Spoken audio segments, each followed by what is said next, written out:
What's up, guys? It's Josh Lau here, and welcome back to episode number 13 of Fab 201. Today we're doing part 2 of the fundamentals of Blitz. In the previous episode, I walked you guys through every single hero in Blitz. I talked about the format, the restrictions, the bans, the history of the format, as well as a tier list where I ranked every single hero. If you haven't watched that, go watch that right now and then come back to this one.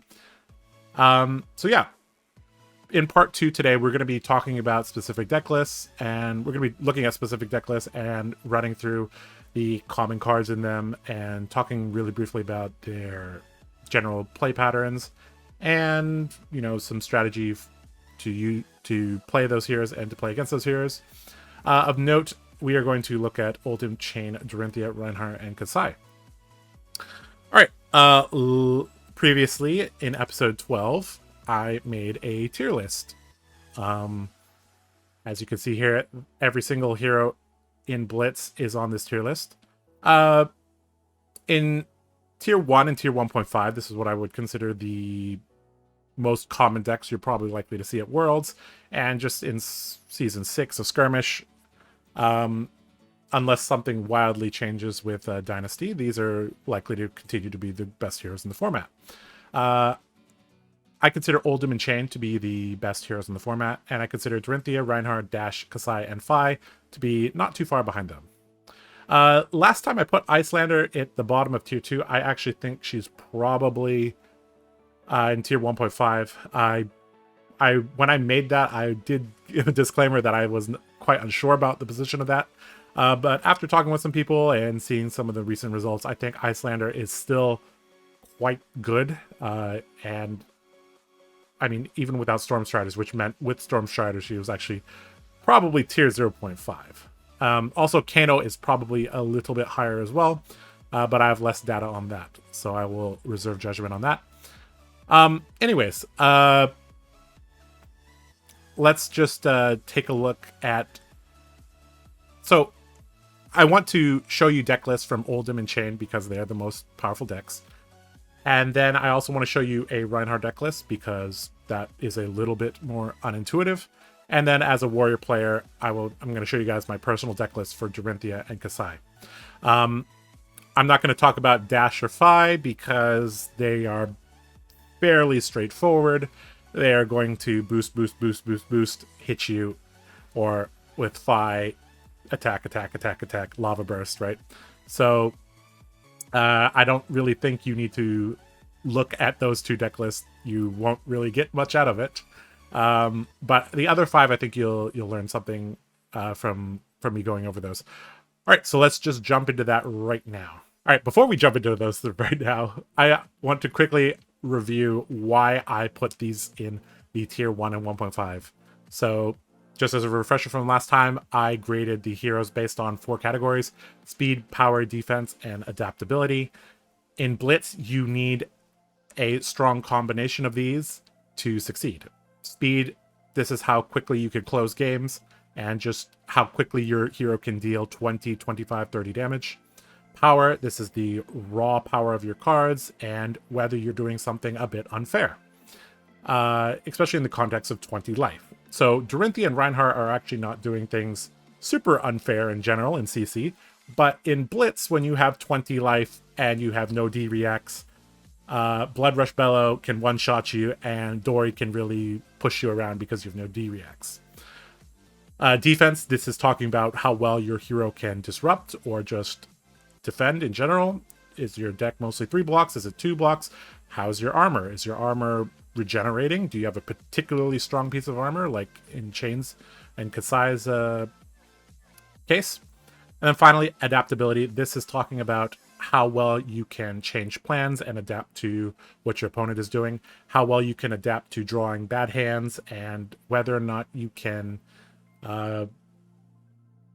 if you get into weird situations, you can recover from those. Overall, I ranked these 1 to 5, or gave them a score from 1 to 5, and then added it up. And overall, I think Oldim and Chain are a little bit above the others, but the others are not too far behind either. If you want to know more about each of these heroes and the other tiers, I talked in great detail about them in the previous episode. So yeah, go watch that. All right, now let's actually jump into taking a look at the deck list for Oldim, Chain, Dorinthia, Reinhardt, and Kasai. All right, guys, let's just jump into taking a look at a few deck lists of the top tier heroes. And let's just start off things with talking about Oldim. Pretty standard list for Oldim. Post Crown of Seeds ban. We're seeing Pummel as one of the main win conditions, running a few of the stronger red attacks here. We have Oakenold, because Plosive Eisenloft is not banned in Blitz, so there's some good synergy there. Command and Conquer, Crush the Weak, Endless Winter, and Snow Under. Paired up with these pummels, generally can push through damage. Of note, there aren't that many ice cards, and there aren't that many earth cards either. This particular list is only running 4 earth cards and CLF plus Winter's Grasp as the ice cards. Of course, there's also Pulse, but in general, you're way less likely to get ice reacted in Blitz. You're way less likely to get earth reacted in Blitz as well. So that's just something to keep in mind. They generally are running a pair of Staunches as well. This Oasis is just to help against Kano, I presume. But yeah, key things is you got to keep some armor for Tear Asunder, and you also have to be careful of Pummel. In terms of their equipment suite, pretty standard. Of note, there's no Crown of Seeds because it's banned, and because there's no Crown of Seeds, there is no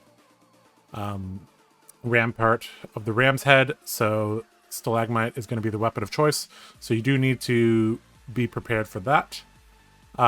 Sledge, as you can see, there's no Tunic in this list, so this Sledge is basically for the Wizard matchups. And other than that, pretty standard fare here. If you're a physical attacker, you need to assume that they are going to be running the full suite of armor. So there's actually quite a bit of armor to get through. This blocks for 3, this blocks for 3, this blocks for 2, this blocks for 3, and this blocks for 2. So quite a bit of work to be done there. Yeah, pretty standard, pretty strong because there's relevant on-hit effects here. Pummel is much more effective in Blitz because people have less D-Reacts. And because of the armor suite, Oldim is over 30 life. Alright, let's move on to the next deck now. Alright, we got Chain here, and Chain is, for those of you who played after the Seeds of Agony was banned, but before Plunder Run was banned, this should look extremely familiar. Speaking of Plunder Run is legal in Blitz. Expect to see at least 2 copies of them in pretty much every Chain list. This is actually one of the reasons you do not want Chain to go first, is because they will make a Soul Shackle, they will make a Rune Chant, and then they will Arsenal Plunder Run, and yeah, your life is not going to be fun after that. Pretty standard affair here. All the good Blood Deck cards, Bounding Demigon, Ghostly Visit, a Howl, Riftbind, powerful shadow cards like Shadow Puppetry, Shadow Averser. Also, a very, very nice card. It's a blue. Does everything you want it to do. In terms of reach, they have a Invert Existence, so that's something to keep in mind. And they also have their biggest turns are going to come from Art of War, so expect those. This particular deck list is also running the Belittle Minnowism combo, so expect a lot of gas from this deck. In terms of the armor, pretty standard. Benefit of being Runeblade is that you can play AB, Crown, and Vexing and still get some good utility out of them. But other than that, yeah, gonna be running Crown, Ironweave, Grasp, and Spellbound Creepers in Sorry.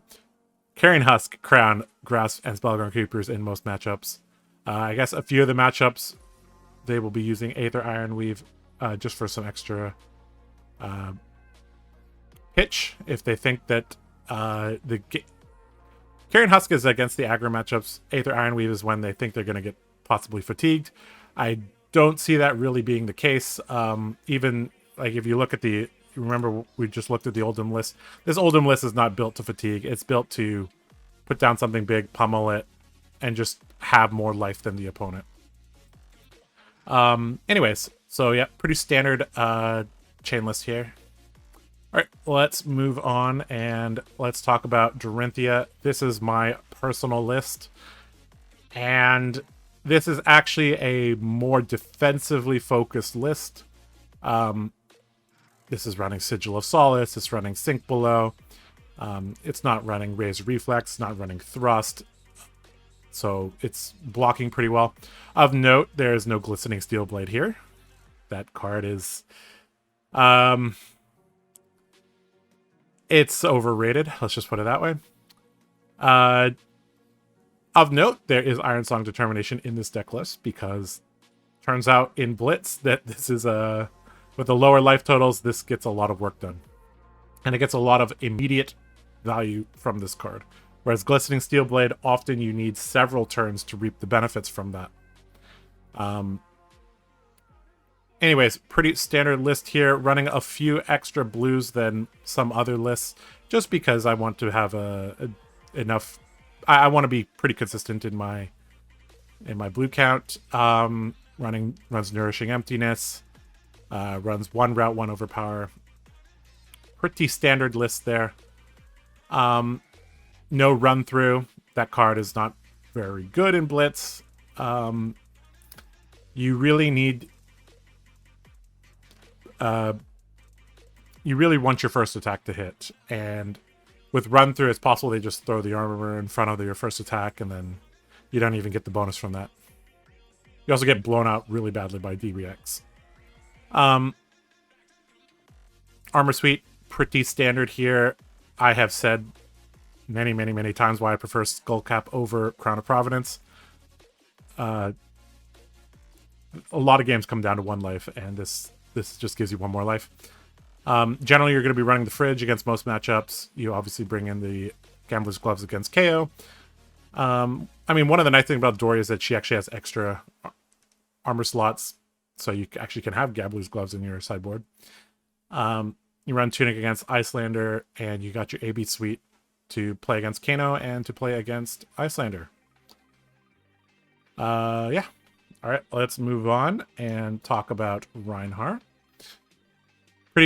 Another fairly stock list here, but all the goodies are here. We got Rainbow Barraging Beatdown, got Alpha Rampage, Blood Rush Bellow. These are powerhouse cards. Beast Within, one of the ways to high roll in this deck. A pair of Reckless Swings, just to make sure that if they drop low, you can finish the game off that way. Other than that, we got a few of the new goodies from Everfest. We got Swing Big, Wild Ride, excellent cards there. In terms of a lot of the other cards are kind of just the mana base, like Wrecker Romp, yellow and blue. You know, Wrecker Romps, I believe this is the only 6 power blue card that they have access to, so they obviously run that. But yeah, they're just trying to set up a big turn with Blood Rush Bellow, often involving Barrage and Beatdown. So against this deck, if you could set a D-React into Arsenal, that will save you a ton of damage in general. In terms of their armor suite, because they can't run Heart and Cross straps, they're running Barkbone Strapping. Skull Crushers is a new addition just to give them extra armor. Sometimes they were running Iron Hide Gauntlets there, but Skull Crushers is a nice upgrade there. Goliath Gauntlet used when they are trying to, you know, they're not going to roll as much. Yep. Scabskin Leathers, obviously they're going to be running this. Yep. So actually they could have a pretty decent amount of armor with the Barkbone Strapping, Crown, Scabskins, and Skull Crushers. That's 6 armor there. Not bad at all. And they will be running the Claws because since you're so reliant on Blood Rush Bellow, the claws work much better with the Blood Rush Bellows. All right, let's move on to the final deck list for today. And that is Kasai. This is my personal deck list here. So of note, this deck is running over half the deck is like go-agains because you need those. We got Rainbow Blade Runner. We got 4 Driving Blades, 4 Hit and Runs. Spoils of War, obviously, Run Through. Excellent cards. In terms of attack reactions, we got Glint, In the Swing, Out for Blood, and Stroke of Foresight, along with 1 route. These allow you to... So what you're trying to do is you're trying to set up a Spoils of War turn with a attack react that'll get you a nice chunk of change. Basically, it'll get you 3, which is really, really what you want. Eventually, you set up with Blood on Her Hands or Cash In, or both, or whatever. And you go for a big turn, or you go for a tempo play with Cash In. If you can draw Oath of Steel on that combo turn, that will be a nice 0 for 6. Because you'll attack for +1, then +2, then +1, then +2. So that's 6 value from that 1 card. Push Forward is one of your finishers, along with Route, In the Swing, all excellent for finishing the game. And because Kasai likes to play a little bit slower, there's a pair of Sink Blows here and a Nourishing Emptiness. You can... Kasai's not particularly fast, so, slowing the game down a bit is nice. In terms of the equipment, very standard here. Again, you got the Fridge, but you got Valiant Dynamos instead of Refraction Bolters. These will refresh all the time. Very nice to have. You got Gambler's Gloves. Again, against KO. Gallantry Gold, this is a holdover from the past, so when I was fighting against very, very, very defensive Oldims, I would actually run the Gallantry Gold and put Blood on Her Hands in the arsenal and go with an Oath of Steel combo with the Gallantry Gold, and often that would push enough damage because against Oldhim you need a burst turn, and the Gallantry Gold with the Oath of Steel was a good burst turn. It's got AB for fighting against the Wizards. Obviously running the Centauri Sabers. Pretty standard deck. I guess Cash In, Nourishing, and Push Forward are a little bit, and Oath of Steel a little bit spicy, but there are many, many ways to build Kasai. This is not set in stone. All right, so those are the 5 decks I wanted to go over. Let's go to the wrap-up. All right, now that we've taken a look at the 5 deck list, I just want to reiterate some key takeaways for Blitz. So in Blitz, there are metagame constraints because your hero needs to have a certain level of power, speed, defense, and adaptability. If you are lacking in one of those, you are going to have some tough matchups. I talked in great detail about why I think these 4 categories are really, really important. And if you bring a deck to Worlds and you want agency over your game, you're going to want high adaptability. If you want the ability to high roll your opponent, you're going to need power and speed. If you want the ability to outplay your opponents, you're going to want higher defense and adaptability. In general, the fundamentals of the game and your fundamentals are going to be tested at a much greater degree because the games are shorter, you have less life, you often have equipment that you wouldn't have had in CC at a later point in the game. So there's a lot of things to consider. In addition, that the power level of your deck is slightly lower than in CC as well because you have to build an all-around deck as well. So often the game will kind of stall at low life and you'll have to be able to play from a position where you just have a couple cards. In general, I think Blitz is a pretty good format. I know some people don't really like it, but I think it tests your fundamentals much more, and the the way you build your deck also is a little bit different as well. Obviously, you don't have to do much sideboarding, so that's obviously easier. But I mean, I think the format overall is not too bad. LSS have really been trying to police the format. You know, ban and restrict the offending cards, and overall, I think the metagame right now is in a decent spot. All right. Anyways, that's gonna wrap up episode 13 of Fab 201. This is the final episode before Worlds, so if you're at Worlds and you see me, come say hi. If you play against me, challenge me for a poker chip. Yeah, that's just gonna wrap things up. All right, this has been Josh with Fab 201. Hope you're having a good day. Take care.